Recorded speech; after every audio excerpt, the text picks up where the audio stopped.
आप सभी का स्वामी निखिलानंद जी चैनल में स्वागत है। मैंने इससे पहले वीडियो बना के 16वां दिया। पार्ट 1 था वो मुहूर्त ज्योतिष का, क्योंकि हमारे पास शिकायत आती थी कि गुरुजी तो आप बहुत बड़ा वीडियो बना देते हैं, छोटा बनाया करें। तो मैंने इसीलिए छोटा बनाने के लिए मैंने पार्ट 2 कर दिया, नहीं तो ये तो काफ़ी बड़ा हो जाता, 30 मिनट का हो जाता। तो अब लोगों की बात तो माननी ही है। अब मैंने उसके आगे का बताता हूँ। मृगशिरा, पुष्प नक्षत्र, श्रवण नक्षत्र, इन नक्षत्रों में यात्रा शुभ है। जब कभी भी ये नक्षत्र हों तो आप इन नक्षत्रों को देख लीजिए, बाकी सब दोष अपने आप ख़त्म हो जाते हैं। फिर चाहे अन्य सभी व्यवस्थाएं अशुभ क्यों ना हो, फिर भी उनका कोई दोष नहीं लगता। ये नक्षत्र आप नोट कर लीजिए, मस्तिष्क में बैठा लीजिए आप।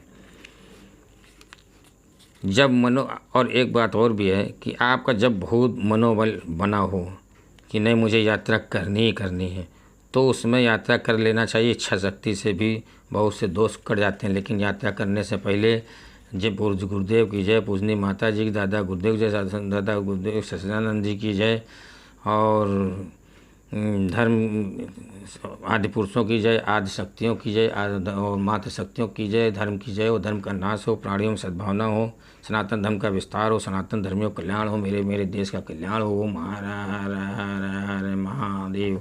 ऐसा बोल करके आप घर से निकल जाइए, आपके पास शुभ ही शुभ हो। क्योंकि आपने ऐसा बोला, इसका मतलब ये हुआ कि आप इतने देवी देवताओं को किन नाव में बैठ करके यात्रा करने जा रहे हैं, आपको कोई भी कष्ट नहीं होगा। ये मेरा आपसे वादा है। उचित यात्रा मुहूर्त में प्रस्थान असंभव हो तो प्रस्थान कर देना चाहिए। जैसे मैंने जयकारा लगा के बताया, मन ही मन में लगा लीजिए, जरूरी नहीं है कि आप जो तेज़ तेज़ बोलें। प्रस्थान में ब्राह्मणों को यज्ञोपवीत पहन लेना चाहिए, क्षत्रियों को अस्त्र कोई रख लेना चाहिए, और वैश्य को शहद रख लेना चाहिए, और शूद्रों को आंवला या नारियल रखना चाहिए। तो फिर यात्रा का दोष नहीं लगता। कितना भी दोष क्यों ना हो, अगर आप इतना कर लेते हैं तो सारे दोष खत्म हो जाते हैं। स्वगृह से निकट, अपने घर से निकट, अगर मान लिया हमको किसी यात्रा करनी है और शुभ मुहूर्त जिस समय आपको यात्रा करनी है उस समय अगर आपको कोई शुभ मुहूर्त नहीं है, तो आप अपने घर से शुभ निकल कर यात्रा दिशा में किसी संबंधित उसी यात्रा दिशा में, जैसे दिशा में आपको जाना है, उसमें किसी अपने रिश्तेदार, अपने मिलने जुलने वालों के यहाँ जाकर पहले से ही अपना सामान रख दीजिए, और जब मुहूर्त आए तो उसके आप तुरंत यात्रा अपनी सामग्री उठा करके यात्रा चालू कर सकते हैं। पुनः घर लौट के नाम में प्रस्थान 3 दिन के बाद ही निष्फल हो जाता है। तो कहने मतलब हमारा कि आप अगर किसी यात्रा मान लें आपको करनी ही करनी है, आज उस जिस तारीख को उस तारीख को कहते हैं दिशा शूल कोई भी लग रहा है, बहुत घातक है, तो आप 2 दिन पहले 3 दिन पहले उसके यहाँ अच्छे मुहूर्त में सामान रख जाइए, और फिर उसके बाद यात्रा करेंगे तो वो दिशा दोष खत्म हो जाए, क्योंकि आपने सामान अपने घर से एक विशेष मुहूर्त में ले जा करके अपने मिलने वालों के यहाँ रख दिया। लग्न समय, अब आप इससे समझिए, मेष लग्न हो तो तीसरी और 45वीं 3 घटी 45 पल ये घातक हैं। और वृक्ष लग्न चल रही हो उसमें तो 4 घटी 16 पल घातक हैं। और मिथुन राशि लग्न चल रही हो तो 5 घटी 5 पल। कर्क राशि चल रही हो तो 5 घटी 51 पल। और अगर सिंह लग्न चल रही हो तो 5 घटी 42 पल। और कन्या लग्न चल रही हो तो 5 घटी 31 पल। तुला लग्न चल रही हो तो 5 घटी 31 पल। वृश्चिक राशि चल रही हो तो 5 घटी 42 पल। धनु राशि चल रही हो लग्न चल रही हो तो 5 घटी 41 पल। मकर लग्न चल रही हो तो 5 घटी 5 पल। कुंभ राशि लग्न चल रही हो तो 4 घटी 13 पल। मीन राशि अगर लग्न चल रही हो तो 3 घटी 45 पल। यानी स्टार्टिंग के इन पलों में आपको यात्रा नहीं करनी है। मैंने आपको पहले ही बताया था कि 1 घटी 24 मिनट की होती है, और पल 24 सेकंड का होता है। आप इसका अनुमान लगा सकते हैं। अब मैंने आपको यात्रा का पूरा विशेषांक आपको दिया। इसमें एक मैं आपको मुहूर्त बताता हूँ। होम आहुति, मतलब हवन करना हो तो आहुति देने का समय क्या है। सूर्य जिस नक्षत्र में स्थित हो उससे चंद्रमा का नक्षत्र गिने और 3-3 नक्षत्रों का एक त्रिक बना करके रख लें। जैसे मान लीजिए पहला त्रिक, सूर्य जिस राशि में है तो पहला त्रिक बना लीजिए। दूसरे में बुध का त्रिक बना लीजिए। तीसरा, चौथा शनि, पाँचवा चंद्र का, छठा मंगल, सातवां गुरु, आठवां राहु, नवां केतु। होम के दिन का नक्षत्र, चंद्र नक्षत्र जिस त्रिक में पड़ेगा उसी ग्रह के मुख में होम आहुति पढ़नी चाहिए। ये इसको आप थोड़ा सा देखिएगा। खल दुष्ट ग्रह के मुख में होम आहुति शुभ नहीं होती।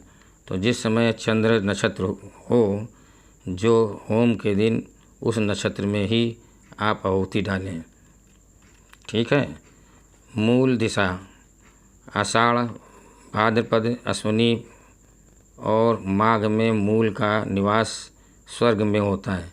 श्रवण, कार्तिकेय, चैत्र और पौष में भूमि पर होता है। फाल्गुनी में ज्येष्ठ और मार्गशिरा और वैशाख में मूल का पाताल में निवास होता है।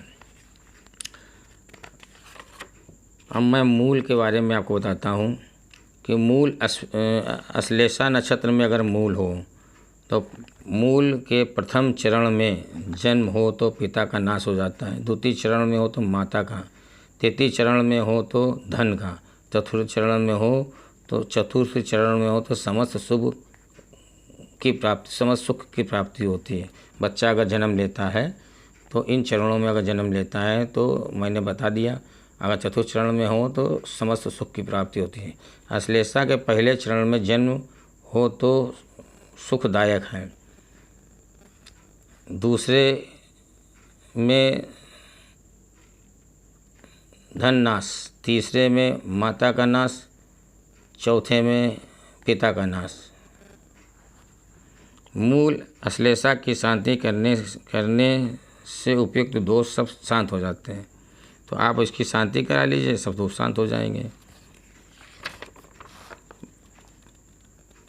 संक्रांति काल, धनु, मीन, कन्या, धनु, मिथुन, कन्या, मीन को संक्रांति का नाम षडशिति दिया हुआ है।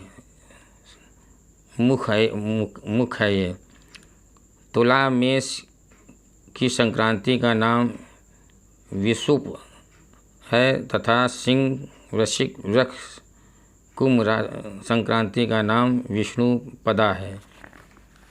ये मैंने संक्रांति के ये नाम बताया आपको। अब मैं आपको बताता हूँ ग्रह कार्य बल। सूर्य रविवार को कोई कार्य करना हो तो राज्य कार्य कीजिए। चंद्रमा वाले दिन करना हो तो समस्त शुभ कार्य कीजिए। मंगलवार को करना हो तो संग्राम और मुकदमा वाले कार्य कीजिए। बुधवार को करना हो तो विद्या आरंभ और परीक्षा के कार्य कीजिए। गुरुवार को करना हो तो विवाह, उत्सव आदि के कार्य होने चाहिए। शुक्रवार हो तो यात्रा करना चाहिए। शनिवार हो तो लोह कार्य, दीक्षा का कार्य करना चाहिए। राहु हो तो पाप कर्म और केतु हो तो कुकर्म वाले काम होने चाहिए। ये मैंने आपको बताया। अब ये हमारा यात्रा का दूसरा पार्ट हुआ। आप अगर एक चीज़ और आपको बताएं, मैं एक वीडियो में मैं दे चुका हूँ। वो कहते हैं आपको मंत्र। आप उसी मंत्र का अगर आप किसी प्रकार की यात्रा करना चाहते हो, चाहे कोई दिशाशूल लगी हो, चाहे कुछ भी लगा हो, आप मंत्र आप लिख लीजिए। ओम ह्रीं क्लीं रक्ष रक्ष मम कार्य सिद्धे रीं रीं फट। इस मंत्र को आप क्या करें, आप हाथ में पीली सरसों लें, अपने ऊपर 5 बार घुमाएं। घुमाने के बाद 5 बार इस मंत्र का जाप करें। ओम ह्रीं क्लीं रक्ष रश्मकार सिद्धे ह्रीं ह्रीं फट, ऐसा बोल करके 5 बार मंत्र बोल करके और उस पीली सरसों को फूंक दीजिए।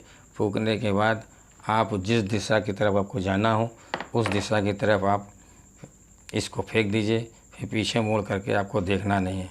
आप किसी भी कार्य के लिए जा रहे हो, चाहे व्यापार से संबंधित या लड़के लड़कियों के संबंधित कि रिश्ता देखने जा रहे हो, विवाह के लिए, ये कोई भी कार्य आप यात्रा प्रारंभ करें, ऐसा बोलकर अपने सर में 5 घुमा करके और उसी दिशा की तरफ फेंक दीजिए। फिर आपको पीछे मुड़ कर नहीं देखना और निकल जाइए।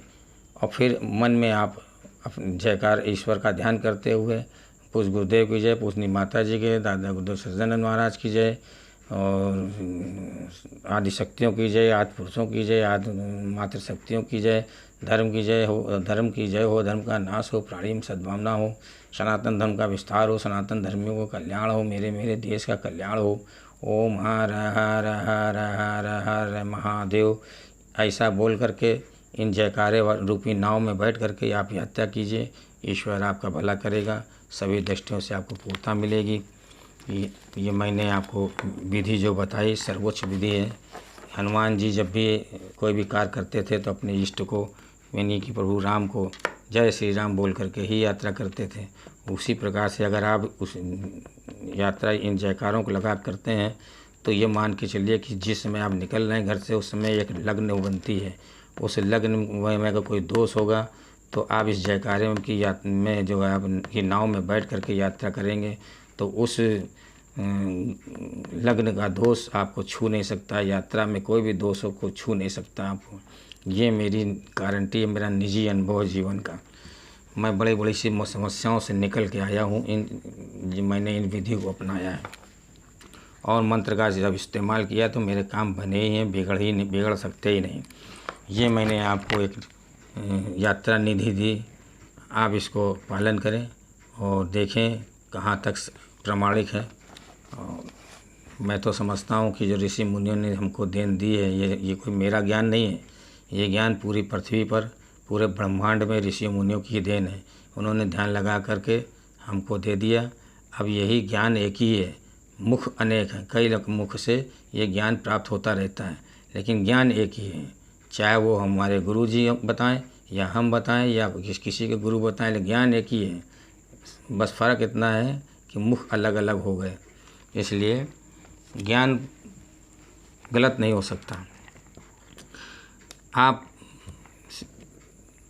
हर वीडियो में मैं यही कहता हूँ कि विश्व का कल्याण जयकारा जहाँ भी लगता हो आप वहाँ पर उस पंडित को लगाने न दें। और विश्व का कल्याण, विश्व में हमारे दुश्मन भी हैं और मित्र भी हैं, और हम विश्व का कल्याण बोलते हैं तो हमारे मित्र दुश्मन हमारे पर अपनी ताकत तो है ही, साथ में मेरी ताकत को भी लेकर के मेरे पर हावी होते हैं, जिसके कारण आज विश्व में हम ख़त्म हो गए। नहीं तो क्या महाराणा प्रताप और पृथ्वीराज चौहान, शिवाजी ऐसे महान योद्धा को कोई हरा सकता था? ये सिर्फ हराया है इस जयकारे ने। इस जयकारा लगता रहा और हम अपनी शक्ति उनको भी देते रहे, अपनों को भी देते रहे। यह जयकारा बहुत ही दीमक झोंक की तरीके से, खून की तरीके से सनातन धर्म को खा गया। इसकी सही जानकारी आपको लेने आऊँ तो हमारे 4 वीडियो बस देखें। सनातन धर्म का विस्तार हो, सनातन धर्म में कल्याण हो, मेरे देश का कल्याण हो। ओम हर हर हर हर महादेव और मुस्लिम पाप पुंज, ये आप ज़रूर देखें, आपको पता चल जाएगा कि ये विश्व के कल्याण जयकारे ने हमारा कितना नुकसान किया।